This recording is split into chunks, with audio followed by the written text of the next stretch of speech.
Okay guys, so this video is all about how to create and stick to a food budget month to month. Because if we want to eat vegan and we want to do it cheaply, it's important to stick to a budget, right? It's to not spend more money than we have to. So the first thing you're going to want to do is define your budget for food, basically. How much money do you have coming in every month? How much of that money can be used to buy food? You want to take that portion of money, you want to put it aside, that's for food, that's your food budget.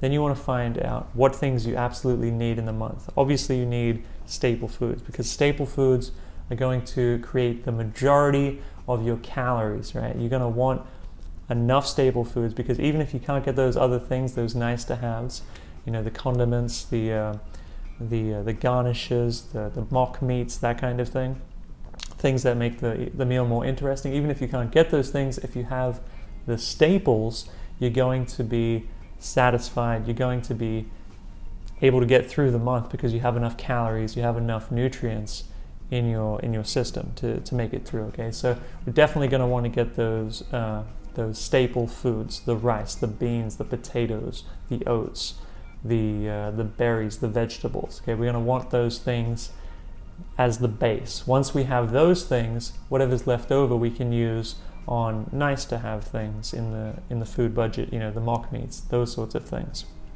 the vegan cheese. So yeah, once we have defined our budget, then we can work within the budget. Second tip is to be flexible. So some months are going to be different than other months, right? Produce prices generally will vary, okay, especially with produce. Some months you will have produce come into season and things will be very cheap, and other months those things will go out of season and those fruits and vegetables will become more expensive. So I think you need to be flexible with the kinds of fruits and vegetables you're buying. It's a mistake, I believe, to just purchase one kind of fruit and one kind of vegetable and pay different prices month to month just because they're coming in and out of season. So it's better to be flexible, because that way you know, let's say the bananas are more expensive this month. So instead of buying bananas, you go and you buy mangoes, right? So now you're getting a variety of fruits and vegetables in your diet, and you're keeping your costs the same. You're not spending more just because a certain vegetable or fruit is out of season. So be flexible, be willing to change the kind of fruit or the kind of vegetable month to month to stay within the budget, because it's going to end up being cheaper and you're going to end up getting a variety of nutrients. It's better to get a variety of fruits and vegetables into your diet than just a handful, because different fruits and vegetables have different nutrient profiles, and the more variety you have in your diet, the better, the healthier you're going to be. The third tip is to shop around. Find different places where you can get better deals on your fruits and vegetables. So don't just go to the supermarket. Go online. Find things in bulk. A lot of staple foods are shippable, right? So we're talking like the rice, that's like shippable. You can probably find really cheap rice online. Condiments, things like that. Nutritional yeast is much cheaper if you buy it in bulk online and have it sent to your house. Same with oats, same with pretty much all grains. They're going to be cheaper if you buy them in large quantities and have them sent to your house.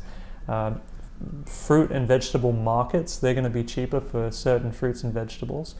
Different kinds of produce. You'll search your area, find the best deals for fruits and vegetables, for plant products. Find the best deals in your area and then go to those places. Don't just go to the supermarket and pay whatever they ask.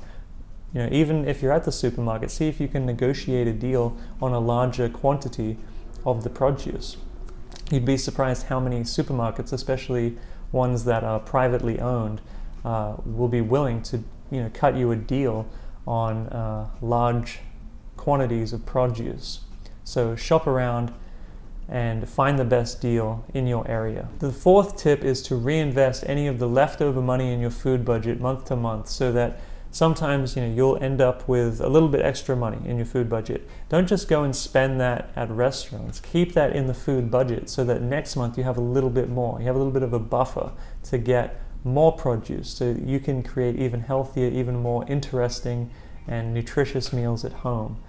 It's a big waste of money to spend money outside of the house at restaurants. You're not going to get the same amount of nutrients. The nutrient quality is going to be lower. You're definitely going to be getting oil. You're going to be getting things which are delicious, but not necessarily the healthiest foods. So I would avoid eating out with that extra money in the food budget and instead just reinvest it back into next month's food purchases.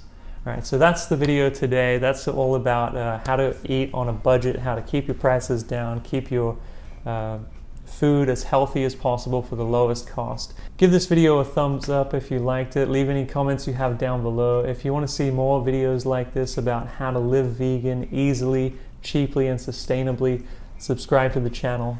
I'll see you all in the next video. Thanks for watching. Bye.